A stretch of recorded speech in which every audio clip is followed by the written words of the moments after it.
Belajar itu ada 4 tingkatan sesungguhnya. Belajar ada 4. 1. Belajar untuk tahu. Belajar untuk tahu. Itu tingkatan bagus. Banyak orang sudah belajar untuk tahu. Semua barang don tahu habis. Tapi itu tingkat dasar. Kau kuatkan di saat ku lemah. Kau menopang di saat ku merasa gagal. Saja kita merendahkan diri di hadapan Tuhan, kita berdoa untuk kita membaca dan merenungkan firman Tuhan. Mari kita berdoa. Ya Tuhan Allah, Bapa pengasih dan penyayang, kami mengucap syukur kepadamu. Engkau terlalu baik buat kami Tuhan. Sehingga sekalipun di malam hari seperti ini yang mestinya kami beristirahat, tapi Tuhan berkenan memanggil kembali kami untuk bersekutu bersama-sama dengan 1-2 pemuda dan jemaat yang ada di Gemit Moria Kota Nyonya, dan semua jemaat Facebook yang ada malam hari ini.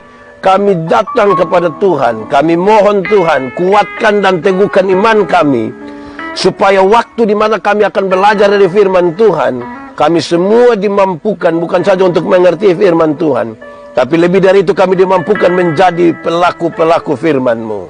Berkati setiap hati yang disiapkan untuk pemberitaan ini. Jauhkan semua penggoda pencobaan. Biar dalam damai-Mu kami belajar firman Tuhan. Kami rindu pada firman-Mu. Berfirmanlah bagi kami Tuhan. Dalam nama Yesus firman yang hidup itu kami berdoa. Amin. Bapak Ibu Saudara-saudara, dalam sukacita kita pada malam hari ini, saya ajak kita untuk membaca satu bagian pembacaan Alkitab terambil dari Injil Matius. Injil Matius pasal 9 ayat 35 sampai pasal 10 ayat 4. Saya ulangi. Injil Matius pasal 9 ayat 35 sampai pasal 10 ayat yang keempat. Belas kasihan Yesus terhadap orang banyak. Demikianlah Yesus berkeliling ke semua kota dan desa. Ia mengajar dalam rumah-rumah ibadat dan memberitakan Injil kerajaan sorga, serta melenyapkan segala penyakit dan kelemahan. Melihat orang banyak itu, tergeraklah hati Yesus oleh belas kasihan kepada mereka, karena mereka lelah dan terlantar seperti domba yang tidak bergembala. Maka katanya kepada murid-muridnya, tuaian memang banyak, tetapi pekerja sedikit. Karena itu mintalah kepada Tuhan yang empunya tuaian, supaya ia mengirimkan pekerja-pekerja untuk tuaian itu. Yesus memanggil ke-12 rasul. Yesus memanggil ke-12 rasul, ke-12 muridnya, dan memberi kuasa kepada mereka untuk mengusir roh-roh jahat, dan untuk melenyapkan segala penyakit serta dan segala kelemahan. Inilah nama ke-12 rasul itu. Pertama, Simon yang disebut Petrus, dan Andreas saudaranya, dan Yakobus anak Zebedeus, dan Yohanes saudaranya, Filipus dan Bartolomeus, Thomas dan Matius pemungut cukai, Yakobus anak Alfeus, dan Tadeus, Simon orang Selot, dan Yudas Iskariot yang mengkhianati dia. Demikian firman Tuhan. Berbahagia setiap orang yang mendengar firman, memelihara dan melakukan dalam hidup setiap hari. Shalom. Kuat sedikit. Shalom. Ada sukacita. Yang di rumah juga ada sukacita. Mantap. Tuhan Yesus memberkati. Saudara-saudara, di malam penuh berkat malam hari ini bersama saya Pendeta Yandi, juga bersama-sama dengan teman-teman pemuda dan jemaat yang ada di Gemit Moria Kota Nyonya, di halaman gereja ini, di malam di mana kita harus beristirahat. Kita masih ambil waktu dan kita percaya Tuhan memanggil kita untuk ada dalam persekutuan ini. Amin kok? Amin. Kita membaca satu bagian pembacaan Alkitab yang menarik. Belas kasihan Tuhan Yesus terhadap banyak orang. Yesus mengajar dari kota ke desa, dari desa ke kota, dari semua tempat seperti apapun Yesus masuk. Yang penting ada orang di sana, Yesus pergi ke sana. Saya bayangkan bahwa ini tidak gampang diikuti oleh banyak orang. Termasuk juga para pendeta, termasuk juga hamba-hamba Tuhan. Kami bergerak dari kampung menuju Pikota saja. Sampai Pikota mau pulang kembali itu kayak agak susah itu. Sukota nah, beda nah, kan di kota. Begitu, Yesus masuk keluar dari kota ke desa, dari desa ke kota. Dia berjumpa dengan banyak orang. Tetapi pembacaan tadi mengatakan Yesus sangat berbelas kasih terhadap mereka. Kenapa? Alkitab mencatat 1-2 hal yang menarik. Yesus berbelas kasihan kepada mereka karena mereka lelah. Karena mereka lelah. Saya mulai dari kata lelah. Lelah ini kemungkinan besar ada 3 hal yang dimaksudkan di sini. Lelah pertama itu karena mereka capek betul. Capek. Kerja dari pagi sampai malam capek tidak? Capek. Lalu kenapa tidak istirahat? Lelah, capek, lapar. Mereka lelah betul-betul seperti itu. Tetapi yang kedua, saudara-saudara, ada kemungkinan mereka lelah juga karena mereka sementara berusaha begitu rupa supaya mereka bisa berusaha untuk masuk surga. Bayangkan kalau mereka hidup dan ingin melakukan 10 hukum Taurat itu dengan baik, 10 hukum dijabarkan lagi jadi 613 pasal, dari 613 pasal dijabarkan lagi jadi ribuan peraturan hidup tiap-tiap hari. Bagaimana mereka bisa lakukan itu semua supaya bisa masuk surga? Yang 10 kita pusing. Apalagi mau tambah yang lain. Yang ada di sini sudah bisa lakukan 10 hukum dan baik. Belum. 5. 2. Bisa. Oh, bisa Itu susah. Mereka lelah di situ. Mereka lelah karena kerja. Yang kedua, mereka lelah karena usaha mereka supaya mereka bisa masuk surga. Dan yang ketiga, mereka lelah karena banyak sekali persoalan yang mereka alami dalam hidup. Terlalu banyak persoalan yang mereka alami dalam hidup. Pembacaan ini menegaskan lagi. Ada hal tambahan di situ. Mereka terlantar. Terlantar. Kenapa terlantar? Gampang saja untuk kita tahu orang terlantar. Mereka tidak ada rumah. Mereka tinggal di sembarang tempat. Yesus sangat berbelas kasih terhadap mereka. Tetapi bagian yang kedua dari terlantar ini menarik, saudara. Karena yang dimaksudkan dengan terlantar itu adalah mereka saling mengabaikan satu dengan yang lain. Kita tinggal bersama-sama, orang tinggal bersama-sama, tapi tidak memperhatikan satu dengan lain. Anak, orang tua, suami, istri, masing-masing tidak saling memperhatikan. Susah. Mereka terlantar. Dalam keadaan terlantar seperti itulah, Yesus berbelas kasih kepada mereka dan Yesus bilang mereka ini mesti ditolong. Lalu dia bilang kepada siapa? Dia bilang kepada murid-muridnya. Kamu harus minta kepada yang empunya ini pekerjaan supaya berikan kepada kamu pekerja-pekerja. Tuayan memang banyak, tapi pekerja sedikit. Harus minta kepada Tuhan supaya banyak orang datang untuk melayani Tuhan. Karena ini ada banyak sekali pekerjaan. Saya bilang kepada saudara, saya boleh bertanya kepada saudara. Menurut saudara, ini khotbah 1-2 hari yang saya bawa. Menurut saudara, Tuhan itu maha kuasa atau tidak? Kuasa. Betul, saudara yakin? Betul-betul yakin. Kalau begitu, saudara yakin bahwa Tuhan maha kuasa. Apakah saudara percaya bahwa seluruh pelayanan Tuhan bisa jalankan sendiri atau tidak? Bisa. Menurut saudara, Tuhan bisa jalankan pelayanan sendiri atau tidak? Sangat bisa. Lalu kenapa dia bilang panggil orang untuk melayani? Bukan karena Tuhan tidak mampu. Bukan karena dia tidak mampu. Tapi dia panggil kita semua. Nanti sebentar dalam teks yang berikut itu kan kita baca tentang murid-murid toh. Yang dia panggil pertama. Dia panggil orang semua supaya orang bisa melihat bagaimana pentingnya ini jiwa-jiwa. Sekaligus ini penghormatan. Ini apa? Supaya ketika kita dipanggil oleh Tuhan dalam penghormatan ini, jaga itu kehormatan dari pelayanan. Banyak kali kita tidak jaga. Botong ke geng-geng, botong rasa botong ya inti. Padahal Tuhan yang menjadi inti di situ. Dia panggil. Lalu saudara-saudara lihat, dia ajar mereka. Dia pengajaran ini menarik. Tapi saya akan taruh yang soal mengajar ini bagian terakhir. Mari kita lihat dulu di pembacaan selanjutnya. Dia panggil 12 murid itu. Ini 12 murid, ini dari latar belakang yang beda-beda. Tapi yang menarik, 4 nama pertama itu adalah nelayan-nelayan. Itu juga adalah saudara-saudara dari Yesus. Tapi saya lihat saudara-saudara, bahwa karakter dari pekerjaan mereka cukup mempengaruhi sikap mereka dalam pelayanan. Saya kira kalau di Moria sini kan tahu sejumlah nelayan, toh kan dek-dek ke laut. Kadang-kadang kita dari sini langsung lompat di laut. Sampai saya di situ. Saudara tahu nelayan itu, saya membayangkan nelayan itu orang yang paling bisa menjaga keseimbangan. Paling bisa menjaga keseimbangan. Kalau dong naik sampan kecil satu, yang satu sudah duduk di muka, yang satu mesti di... Coba kalau satu di muka terus yang satu dia bilang, beta judi muka ya. Itu tidak akan jalan begini, dia jalan begini. Melayani Tuhan tanpa menjaga keseimbangan itu susah. Dia mau ajar ini orang dong, supaya orang bisa menjaga keseimbangan dalam pelayanan. Keseimbangan untuk banyak sekali hal. Orang mesti jaga di situ, mesti. Kadang-kadang kita tidak bisa jaga keseimbangan. Kita hanya ikut apa yang kita mau dan tidak bisa menjaga keseimbangan. Yang kedua, nelayan-nelayan itu, saudara lihat. Dorang paling bisa baca situasi. Nelayan paling bisa baca situasi. Kalau kita tanya, Ama, tidak turun kau? Woi, tidak. Kenapa? Ini ikan dong belum naik. Ini bulan purnama.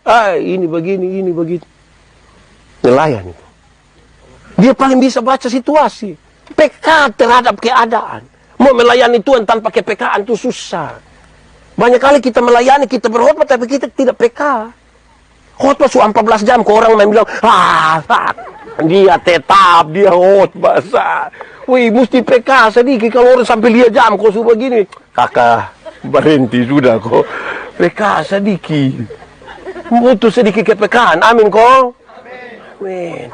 Kadang-kadang kita yang kayak apa kok. Saudara pernah lihat orang yang begitu kok? Yang kurang peka ada kok. Di Moria juga ada. Ada. Dia pakai baju biru. Beta Yang ketiga, saudara lihat nelayan-nelayan tuh. Nelayan-nelayan itu adalah orang yang paling cepat mengambil keputusan. Paling cepat mengambil keputusan. Katakanlah terjadi sesuatu di laut, dong paling cepat ambil keputusan. Tinggal 2 orang yang selamat dalam sebuah badai, tiba-tiba tinggal satu baju apa itu? Yang pelampung itu. Itu dong tidak lama pakai rapat. Tidak mungkin dong duduk ke rapat bilang, ini kita dua nih kira-kira kalau hidup, dia pakai untungan karmana, beta hidup karmana, lu pikir bapak dulu, aduh kawannya pikir, mati. Harus segera ambil keputusan untuk sebuah pelayan. Tidak boleh dibiarkan terlalu lama, nanti banyak orang mati. Mesti ambil keputusan. Kita ini kan yang paling bermasalah tuh keputusan. Dalam satu hari itu manusia ambil keputusan antara 300 sampai 1.500 kali keputusan. Dan itu semua berkonsekuensi ke masa depan. Siapa yang tidak mengambil keputusan itu akan susah sekali dalam hidupnya. Kenapa? Orang tua dulu bilang begini. Di satu waktu yang sama buru rusa 2 ekor sekaligus. Pasti tidak dapat. Harus ambil keputusan. Buru yang jantan atau yang jantan. Dua-dua jantan yang ada di situ. Harus ambil keputusan. Mana yang kita mau buru? Orang yang celaka di jalan itu yang paling banyak kena tabrak itu bukan yang buta, tapi yang pura-pura buta. Yang buta itu sekali taruh dia buka kacamata dan dia putongkan, dia jalan langsung. Kita yang pusing dan silih dia. Yang pura-pura buta itu yang dia mau jalan soalnya. Jalan ya itu ya mati. Itu ya mati. Keputusan. 300 sampai 1.500 keputusan per hari itu punya konsekuensi ke masa depan. Contoh, bangun tidur. Mau langsung turun dari tempat tidur? Atau ambil tambah kain panas kau tidur. Itu keputusan. Bangun tidur. Mau berdoa dulu? Atau foto? Itu juga keputusan. Itu semua berkonsekuensi ke masa depan. Kenapa hari ini saya disebut pendeta? Karena saya pernah ambil keputusan kira-kira 25 tahun yang lalu untuk sekolah teologi. Makanya hari ini saya di sini. Kita yang ada hari ini adalah buah dari keputusan masa lalu. Siapa yang tidak ambil keputusan, dia susah. Dia terombang-ambing. Alkitab bilang, orang yang mendua hati tidak akan pernah tenang dalam hidupnya. Tidak akan. Amin kok. Seorang perempuan dewasa umur 29 tahun belum menikah, ada 2 laki-laki sekaligus suka dan dia, yang harus dilakukan adalah ambil keputusan. Tidak bisa tiap hari yang bilang, ini kok, ini kok. Oh, itu lama-lama sudah jadi itu. Keputusan. Orang yang tidak segera mengambil keputusan itu akan membanding-banding hidupnya dengan orang-orang lain, toh? Beta di mana-mana suka tanya ibu-ibu. Ibu-ibu, Kalau suami banding ibu-ibu dong dengan ibu-ibu lain dong suka. Pas pulang jubah tua bilang begini, "Mak, yo, kenapa mak tidak sama dengan ibu di sebelah?" Woi, itu belum om habis, lu pindah di sebelah. Woi, memang kita hidup kalau tidak ambil keputusan tuh kita hidup hanya dalam perbandingan toh. Dong ada di jemaat Moria, tapi tiap hari dong bilang begini, "Ih, mana kau dong di Bethlehem?" Dan pindah topi Bethlehem. Keputusan menjadi penting dalam hidup. Kalau tanpa keputusan kita rumit, saudara. Keputusan, sekali lagi keputusan itu penting. Saya suka bilang begini, kalau kita tidak ambil keputusan, kita sulit sekali untuk mensiasati hidup ini dengan baik. Dan nelayan-nelayan memberikan contoh yang baik. Saya ambil keputusan, kalau ada badai, apa yang harus dilakukan? Yang keempat, nelayan-nelayan itu adalah orang yang paling bisa menolong orang. Kalau don jalan, tiba-tiba ada perahu satu bermasalah di sebelah, dong tidak akan terus, dong balik. Ada kemungkinan hari ini orang lain yang susah, tapi besok mungkin orang yang susah.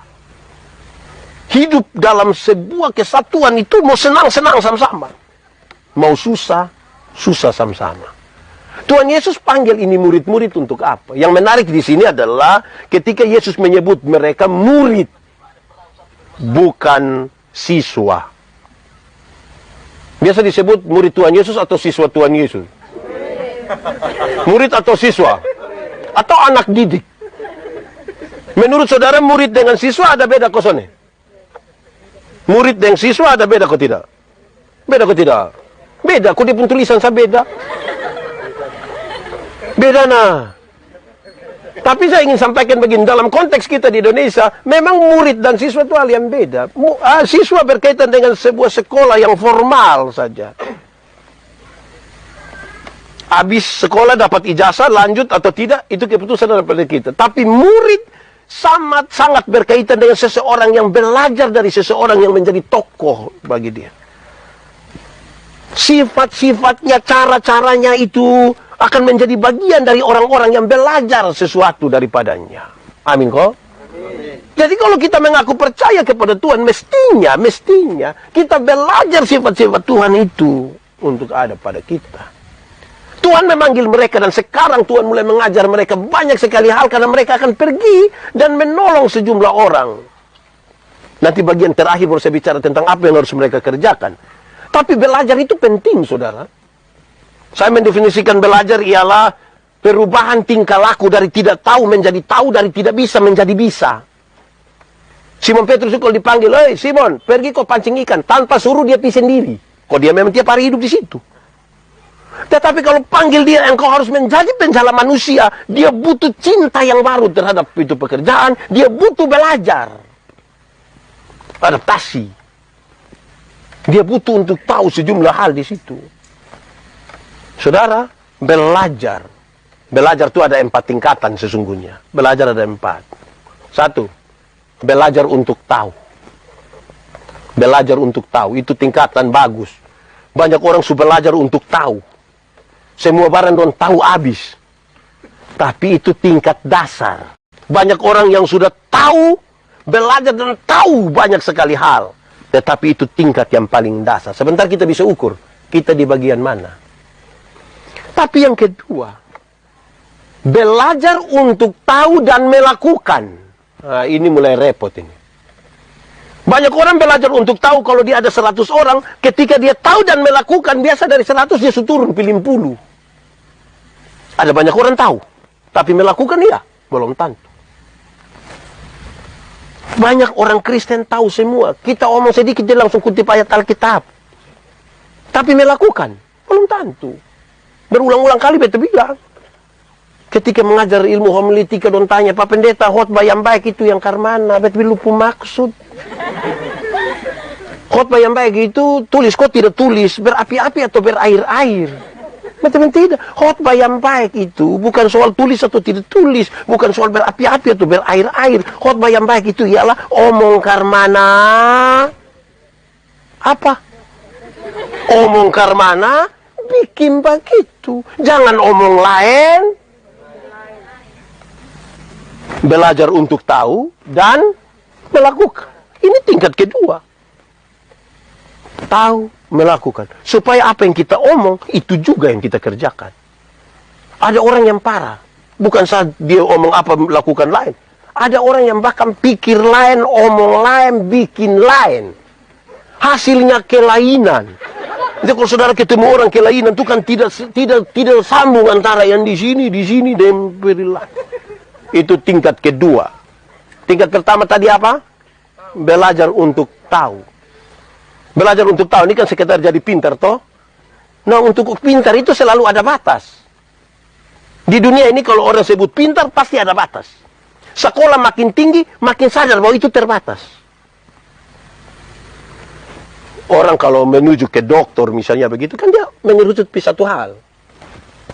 Kalau kita pergi rumah sakit, kasih tahu dan tanya, sakit apa? Kami ada sakit terganggu begini-begini. Setelah periksa sedikit, dia bilang begini, pi di bagian telinga. Kita pi di bagian telinga ini. Dia periksa sedikit, dia bilang, pi bagian telinga bagian kiri. Itu di sebelah sana. Dia hanya khusus cari tahu telinga bagian kiri. Kita pi sampai di bagian kiri, dia kasih tahu lagi. Periksa sedikit, dia bilang, pi di bagian telinga bagian kiri pun bagian genderang telinga. Dia hanya khusus belajar satu hal. Jadi orang yang tahu banyak, orang yang belajar untuk tahu, dia akan saja, dia terbatas. Pintar selalu terbatas. Biasanya yang bodoh itu yang tidak terbatas. Kalau pintar tuh ada di pembatas. Oh sini. Bodoh tuh, bodoh sah. Dia meleleh sah begitu. Gitu. Wih, baraju ini. Ini berdua Satu belajar untuk tahu. Beta mau tanya dong. Bodoh dan tidak tahu tuh sama kok beda Bodoh dan tidak tahu sama kok beda? Beda kok sama? Sama kok beda? Beda kok sama? Beda! Tidak tahu ialah, kok memang tidak dikasih tahu nah. Jadi dari situ kalau dia salah jamaah, kok memang tidak kasih tahu. Tapi bodoh ialah, kasih tahu, dia begini terus nih.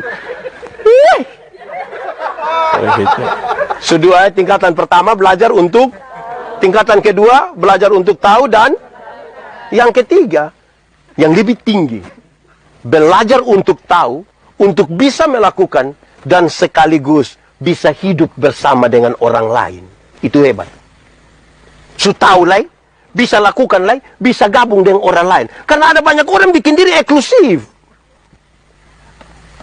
Kita ini kadang-kadang hidup dalam pengelompokan. Di jam bergaul dengan dia, Kenapa? Dia hanya sekolah minggu. Ya habis kita yang lain apa? Kita suka bikin pengelompokan. Kita sulit sekali hidup bersama-sama dengan orang lain itu. Padahal siapa? Hei, kita pun hidup semua ini hanya untuk dengan orang lain. Karena kita makhluk sosial. Saya mau tanya saudara. Kita pun hidup ini, Tuhan sudah siapkan di alam semesta untuk kepentingan manusia toh. Dia siap semua, baru manusia diciptakan. Supaya manusia tinggal menikmati semua yang diciptakan. Artinya, kalau manusia tanpa alam semesta, dia biasa-biasa sah. Alam semesta tanpa manusia, dia biasa-biasa sah. Tapi kalau manusia ada baru alam semesta tidak ada, mati kau hidup. Mati. Pacuan kuda berlari manusia bisa pinonton. Betul kok tidak? Tapi kapan manusia lari kuda datang nonton? Tidak ada. Tidak ada. Mana kalau pacuan kuda manusia bisa pinonton kalau tidak?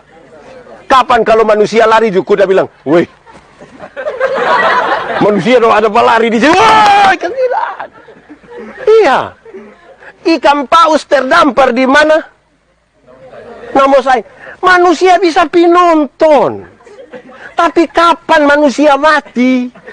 Terus ikan paus bilang, "Woi kawan dong. Pak Menobe ada masalah tuh." Merbotong tidak apa-apa. Jadi manusia ini Tuhan atur supaya dia tidak bisa sendiri. Manusia mesti hidup dengan manusia. Jangan bikin diri inti, jangan bikin diri eksklusif. Kita pun hidup ini Tuhan atur untuk jadi berkat bagi orang lain. Bukan berpusat pada diri sendiri. Semua yang berpusat pada diri sendiri, itu Tuhan Allah tidak suka. Contoh, makan puji. Itu untuk diri sendiri atau untuk orang lain? Untuk diri sendiri. Tuhan Allah suka kok tidak? Tidak. Sombong. Itu untuk siapa? Untuk diri atau untuk orang lain? Tuhan Allah suka? Di sini ada yang sombong. Itu karena berpusat pada diri Tuhan tidak suka. Saudara tahu, bahkan untuk hal-hal prinsip dalam hidup, Tuhan su atur itu untuk orang lain. Contoh, kita makan. Pernah makan kok tidak? Pernah makan kok tidak? Kita makan untuk kita pun diri atau untuk orang lain? Untuk siapa? Untuk siapa? Kita makan untuk siapa? Untuk orang lain. Saudara tidak percaya? Saya uji. Kami bapak-bapak yang sudah menikah, apalagi usia anak-anak masih kicik-kicik, baru ibu sakit, mulut pahit, tidak mau makan. Kita bilang, mama makan. Mama makan. Ini mulut pahit. Mama makan. Mama tua tidak mau. Kalau kami suka habisan kata-kata, kami akan bilang begini, mama makan, teh anak-anak masih kecil. Itu mam tua bangun tambah. Dia makan untuk kepentingan siapa? Orang lain. Mau itu anak dong ada mama baru. Dia makan kepentingan orang lain, saudara. Jadi siapa yang bilang? Kadang-kadang kita ini bermasalah. Saudara tahu, kita pakai pakaian ini untuk siapa sebenarnya? Kita ini pakai pakaian ini sebenarnya untuk siapa ini sebenarnya? Menurut saudara kita pakai pakaian untuk siapa? Untuk siapa coba? Untuk orang lain. Sebab kalau kita sendiri kan tidak pakai juga tidak apa-apa toh. Mau jalan-jalan saya tidak apa-apa. Hanya karena ada orang lain makanya kita pakai. Supaya orang ketemu kita dia bilang, kan tidak begitu. Jadi kita bahkan pakai pakaian untuk orang lain. Saudara-saudara, kita nih apa sih yang kita buat supaya ada dimensi orang lain? Karena itu Tuhan panggil kita belajar untuk tahu, untuk bisa melakukan, sekaligus untuk bisa hidup dari orang lain. Bukan makin eksklusif. Saudara-saudara, kalau kita kurang bergaul dengan orang lain, itu yang biasa kita susah. Saya bayangkan saudara-saudara, ini hal susah. Kenapa? Kalau kita ada masalah di rumah, kita mati begitu. Kita pukawan yang pejabat-pejabat dong itu. Mau datang berapa lama? Paling-paling setengah jam. Paling lama tuh 1 jam tuh bilang, aduh Bapak Pendeta, aduh ini kita ada, aduh. Paling 1 jam. Yang duduk sampai pagi, yang pigali lubang, itu orang-orang yang kita tadinya anggap dong tidak. Dong yang duduk jaga kita. Bukan dong duduk biasa, sambil menyanyi. Melayani, lebih sungguh. Kopi belum keluar dong kalau melayani. Jadi jangan hidup untuk diri sendiri, untuk hidup untuk orang lain toh. Amin kok. Yang keempat ini paling tinggi. Yang paling tinggi. Belajar untuk tahu, untuk bisa melakukan, untuk bisa hidup dengan orang lain, dan tetap menjadi diri sendiri. Itu paling tinggi. Yesus ajarin murid-murid dong untuk belajar kau tahu, bisa lakukan, bisa hidup dengan orang lain, tapi tetap menjadi diri sendiri. Banyak kali kita sulit mempertahankan kita punya identitas diri sendiri. Banyak kali kita kehilangan identitas diri. Orang kalau kehilangan identitas diri, bagaimana dia bisa tahu karunia-karunia yang Tuhan kasih dia untuk kemudian menjadi berkat bagi orang lain? Kan susah. Makin sadar kita sendiri, kita tahu, oh ini yang Tuhan kasih di saya. Saya tidak perlu harus sama dengan dia. Karena masing-masing orang Tuhan berikan beda-beda. Setelah Tuhan kasih dong memahami pelajaran-pelajaran ini, Tuhan berikan kepada mereka kuasa. Kamu akan melenyapkan segala penyakit. Kamu tidak akan bawa penyakit. Tapi kamu akan melenyapkan segala penyakit. Kamu akan usir setan. Bayangkan. Saya khotbah, saya suka tanya, kita takut setan atau setan takut kita?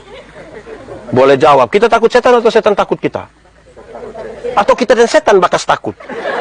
Kadang-kadang kita kas takut setan, kadang-kadang setan kas takut kita. Yang benar mana? Yang benar mana? Kita kas takut setan. Awas dia dengar.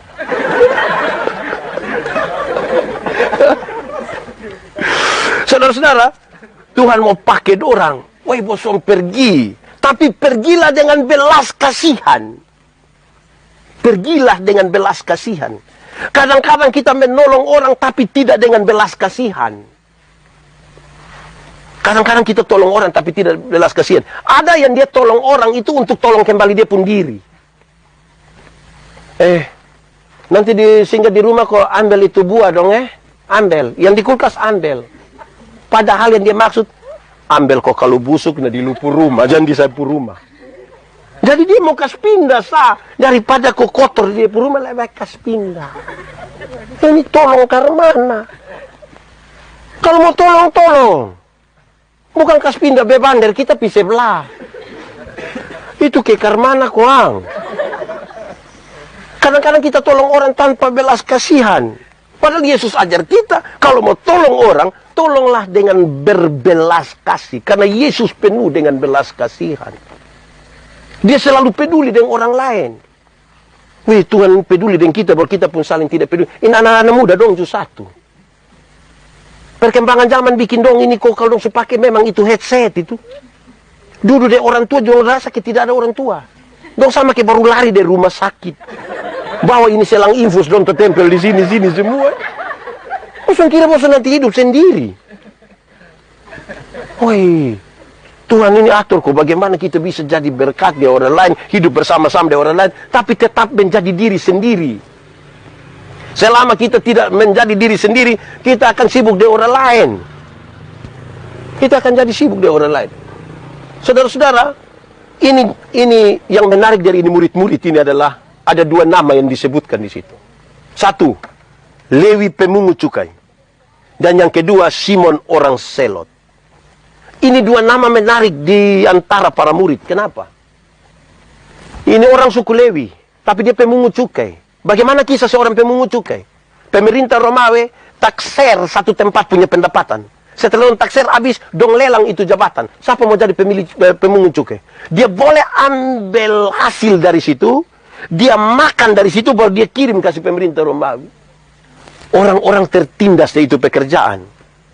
Pajak terlalu mahal, baru dia makan lagi dari kita, dia pikas hidup orang Romawi. Yang lebih parah dia sebut nama Lewi lagi, baru pemungut cukai. Orang marah. Yang kedua Simon orang Selot. Selot itu sebuah partai politik dalam masyarakat Yahudi. Dia sangat revolusioner. Dia tidak suka pada penjajahan Romawi. Bahkan dia tidak suka juga terhadap pemungut cukai yang datang suka bikin rusak ini masyarakat dong ini. Lalu apa yang dia lakukan? Kalau seandainya dia ketemu ini orang pemungut cukai, memang kali dia mau bunuh kas mati. Saudara lihat, di antara murid-murid Yesus, ada satu suka peras rakyat, ada satu ingin membantu rakyat. Kalau don dua ketemu di luar Tuhan Yesus, don dua baku bunuh mati. Karena don dua satu bertolak kiri, satu bertolak kanan. Tapi yang menarik perjumpaan mereka adalah perjumpaan di dalam Tuhan. Yang membuat mereka yang tadinya bertolak belakang bisa bersatu di dalam Tuhan. Kepentingannya apa? Kepentingannya kerajaan Allah. Yesus pergi ajar dorang untuk beritakan Injil damai sejahtera, kerajaan sorga, baru lenyapkan segala penyakit dong, segala macam hal yang terbatas sebagai manusia berdosa. Saudara, ini terlalu penting dan terlalu serius bagi kita semua. Kenapa? Karena ketika Tuhan memanggil murid-muridnya, itu murid-murid dompu karakter itu mewakili botong semua. Ada yang pendiam. Ada yang ke Simon Petrus agak cerewet sedikit dia bangun. Sedikit dia omong. Tapi semua itu bisa bersatu. Saya omong di mana-mana persekutuan jemaat itu saudara adalah sebuah persekutuan seperti kita makan kolak itu. Tahu kolak? Pernah makan kolak? Nah, kolak terdiri dari apa? Ubi, pisang, santan, gula. Sudah jadi dia pun nama? Waktu sudah jadi kolak kita makan pisang, masih rasa pisang kok tidak? Masih. Tapi ada cita rasa baru yang ditambahkan sebagai bagian dari sebuah persekutuan. Dong bisa sama-sama. Tidak ada upaya untuk saling menghilangkan satu dengan yang lain. Bisa bersama-sama. Dong bisa berkumpul di satu panci yang kemudian dia pun nama kolak. Saya tetap timur, ada yang roti, ada yang sabu, ada yang Jawa ada, yang Sumatera ada, yang Jakarta, yang Padang, Batak, Batak T, tapi kita semua bisa sama-sama. Sebagai bagian dari sebuah persekutuan, toh tidak ada upaya untuk saling menghilangkan. Kita bisa bersama-sama. Siapa yang dia mau makan kolak, nah dia makan pisang di sini, dia pindah makan ubi di sana, dia pindah lagi minum santan di sana, baru terakhir dia datang naik komfor di sini, kan tidak bisa berkumpul bersama-sama. Jadi mereka yang berbagai-bagai latar belakang ini di dalam Yesus bisa berjumpa satu sama yang lain. Amin kok. Tidak ada yang bikin diri inti di situ. Saya suka bilang, jangan kelola persekutuan itu sama kayak minum kopi. Tahu kopi? Pernah minum kopi? Nah, kopi terdiri dari apa? Dari apa? Gula, kopi, air panas. Sudah jadi dia pun nama? Nasi yang lain pun nama. Kopi ini kayak apa kok? Kita semua menama musdia. Kita semua menama musdia. Dia terlalu egois itu. Saudara pernah lihat tembok? Pernah lihat tembok? Yang mana, cow? Oh iya, yang ini. Tembok terdiri dari apa? Batu, pasir, semen, air.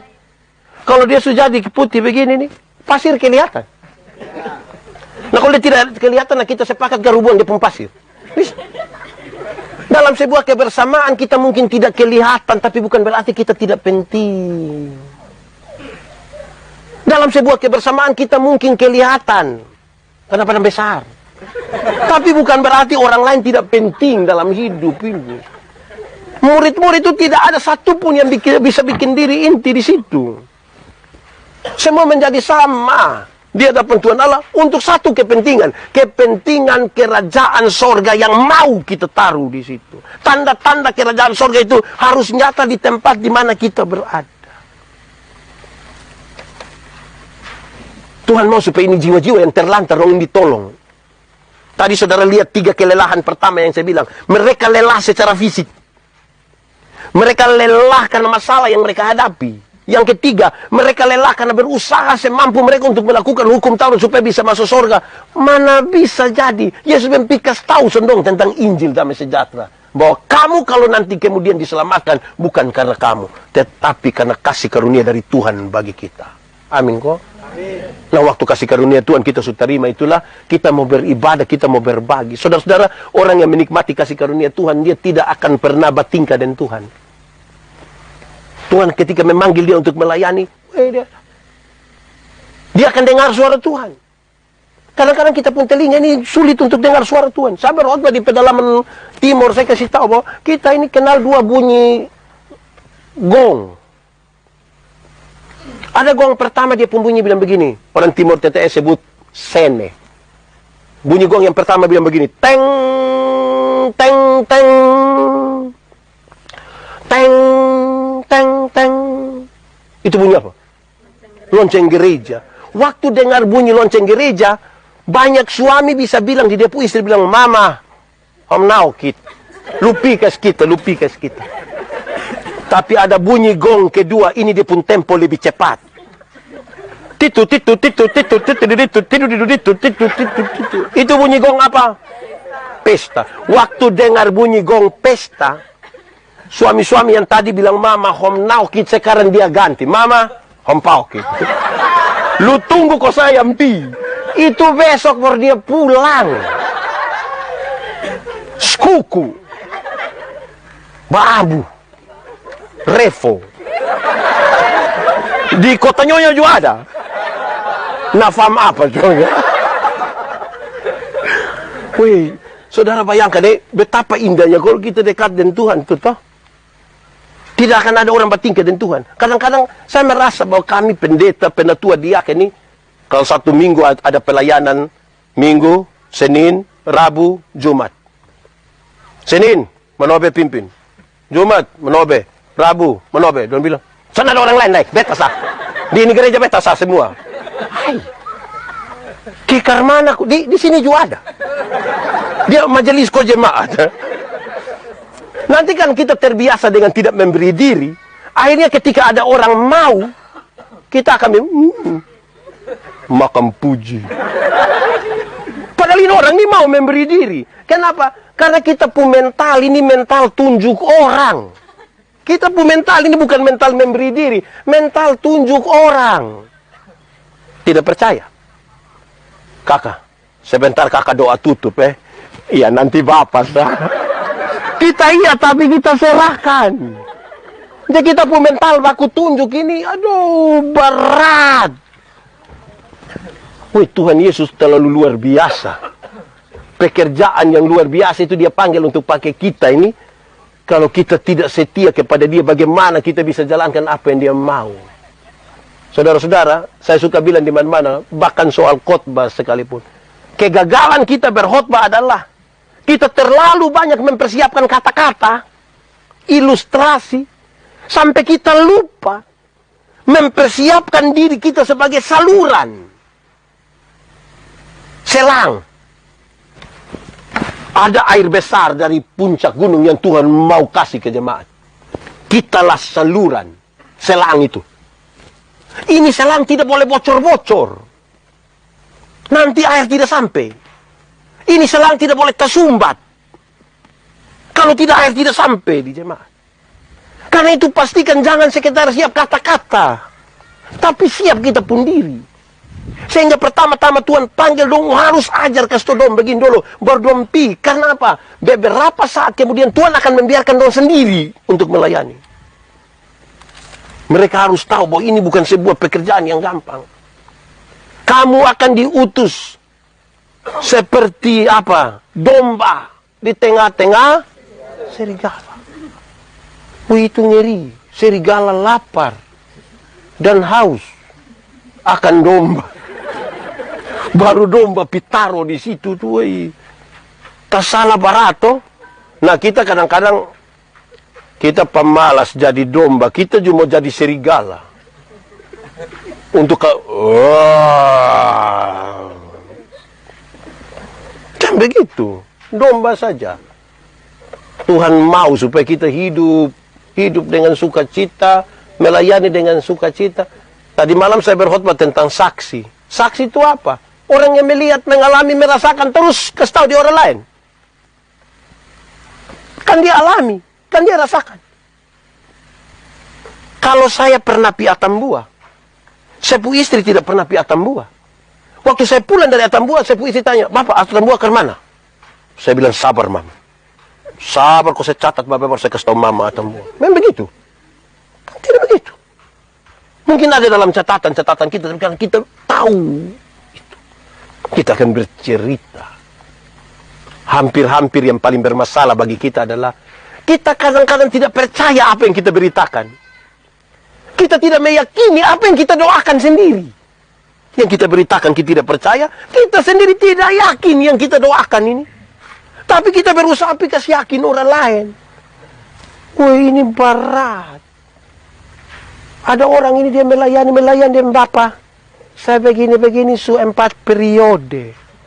Bapak nanti yakin masuk surga deh. Tahu lete ini buat tempui. Loh, kok Bapak sendiri sudah yakin, karena mana bisa kasih yakin orang lain? Kadang-kadang kau duduk begini, ada ibadah di sebelah sana, ibu satu pimpin. Terus dia dengar, siapa yang pimpin di sebelah? Bupu istri yang pimpin. Sapu istri. Wih, kalau suami seson yakin kita, ini kita mau pikas yakin siapa? Wih, memang ini hidup, ini butuh perjuangan terus menerus bersama Tuhan. Tuhan itu panggil orang, kalau saudara baca itu manusia dong, bukan karena dong lebih, bukan. Tapi karena dong mau. Bukan karena dong tahu, tapi karena dong mau. Ada banyak orang tahu, tapi tidak mau.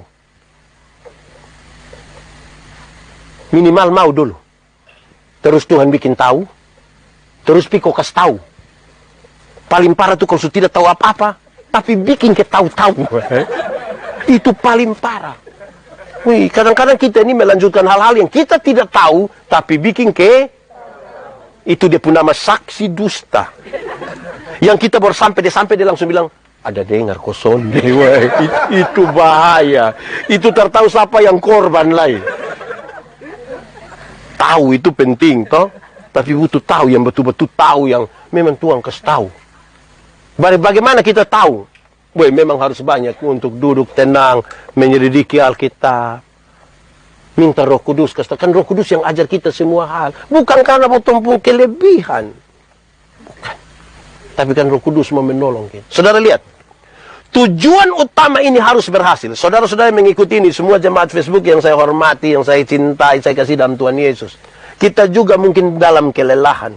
Kelelahan fisik kita. Kelelahan berpikir karena sejumlah masalah. Kelelahan untuk kita berusaha begitu rupa untuk menjadi sempurna. Hari ini Tuhan mau memanggil kita hanya untuk bagaimana mendengar panggilannya, diam dan belajar sesuatu dari Yesus. Belajar sesuatu dari Yesus. Kadang-kadang kita murid Yesus, tapi kita pemulut lebih banyak bicara tentang setan. Saya suka pakai contoh begini. Saya orang Soe, lahir besar di Soe. Kalau saya cerita tentang Soe, saudara percaya atau tidak? Kenapa percaya? Dan saya orang Soe. Kalau saya orang Soe, lahir besar di Soe, terus lebih banyak cerita tentang Surabaya. Saudara percaya atau tidak? Kenapa tidak mau percaya? Apa yang saya maksudkan? Kadang-kadang kita mengaku murid Tuhan. Kita mengaku pelayan Tuhan, dekat dengan Tuhan. Tapi kita pun pengakuan itu tentang setan semua. Sakit sedikit kita bilang, Bapak, ini dia ini.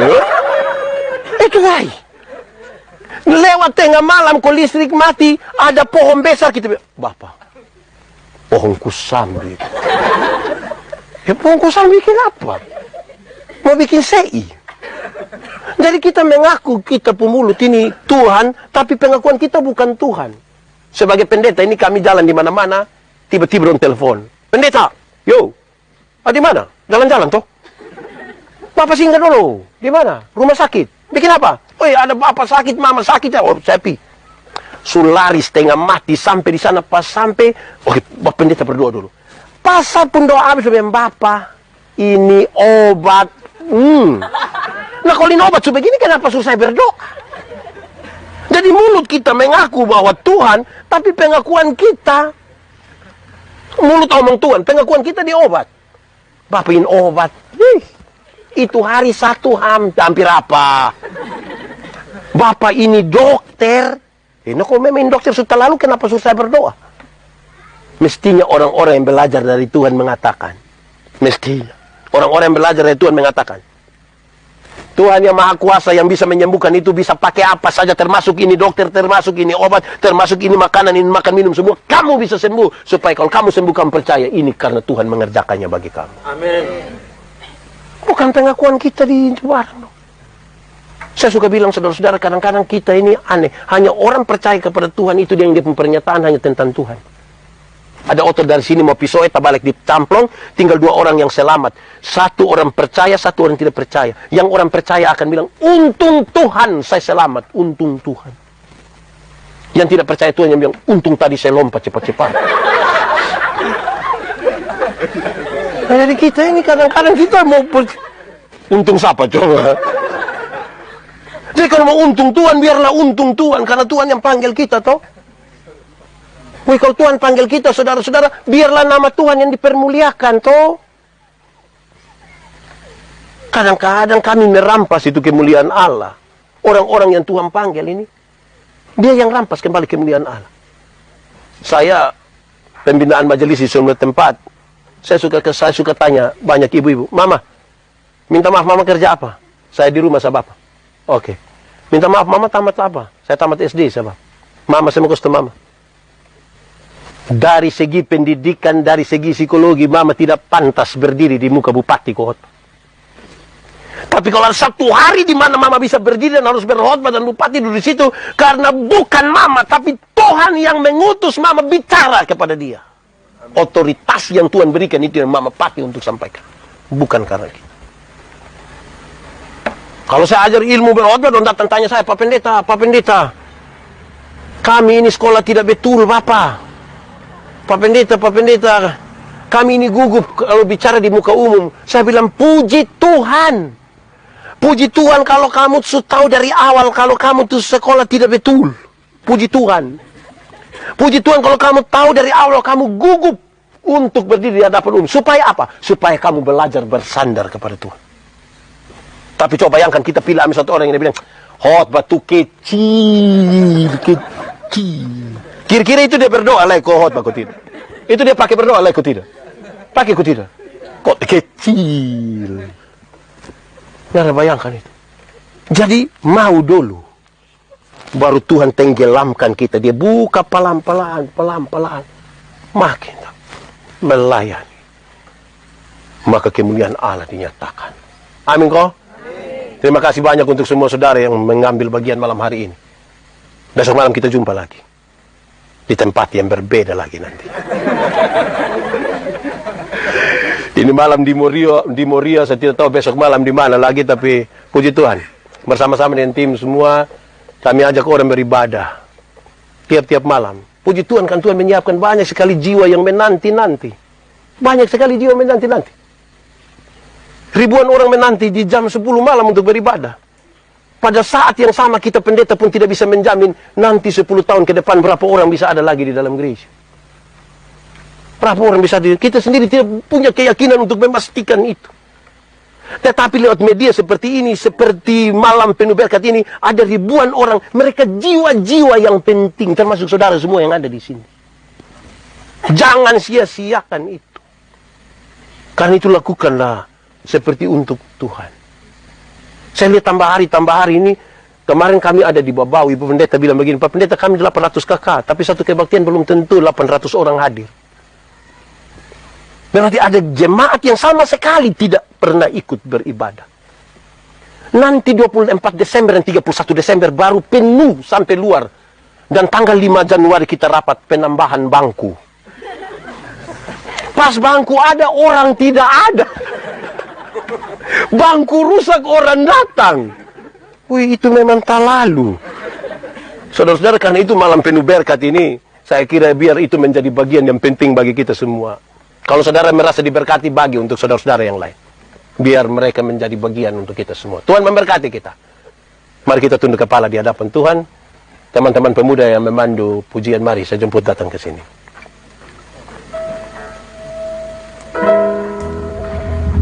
Kita angkat hati kita mungkin ada dalam berbagai kelelahan fisik, pikiran, dan berbagai hal, masalah dalam hidup kita. Tapi kita percaya Tuhan menyertai kita. Terima kasih banyak. Engkau Bapa yang baik buat kami. Kami angkat hati kami kepadamu Tuhan. Kami mohon Tuhan memberkati kami. Dalam seluruh persoalan kami taruh hidup kami sepenuhnya di dalam tangan-Mu. Tuhan, kami juga rindu untuk menjadi saksi-saksi Tuhan. Kami sangat rindu juga untuk menjadi bagian dalam pelayanan-Mu. Dalam seluruh keterbatasan kami, tapi kami percaya Tuhan memperlengkapi kami dengan cara-Mu yang luar biasa. Di malam penuh berkat ini, bersama-sama dengan jemaat yang ada di sini di Moria, Kota Nyonya, Klasis Kota Kupang. Juga semua jemaat Facebook yang ada di seluruh Indonesia dari Sabang sampai Merauke. Juga yang ada di sejumlah negara di dunia yang malam hari ini ada. Singapura, Malaysia, Kenya, Australia, Belanda, Inggris, di perbatasan Papua Nugini, Timor Leste, dan semua orang yang memberi diri mereka untuk ada di sini. Diberkatilah mereka di dalam nama Tuhan. Kalau mereka sakit, Tuhan sembuhkan mereka. Kalau mereka berbeban berat, Tuhan berikan kelegaan atas mereka. Kalau mereka ragu-ragu, berikanlah iman. Kalau mereka putus asa, berikanlah kepada mereka kepastian. Obatilah setiap hati yang hancur oleh karena berbagai hal. Karena untuk itulah Tuhan datang bagi kami, menyelamatkan kami, menghibur dan menolong kami. Dan biar sepanjang kami ada di dunia, kami menikmati semuanya. Terpujilah nama Tuhan. Biarlah kami menikmati malam penuh berkat ini dalam sukacita-Mu, dan tiap-tiap hari Tuhan menolong kami. Terpuji nama Tuhan. Di dalam nama Yesus kami berdoa. Amin.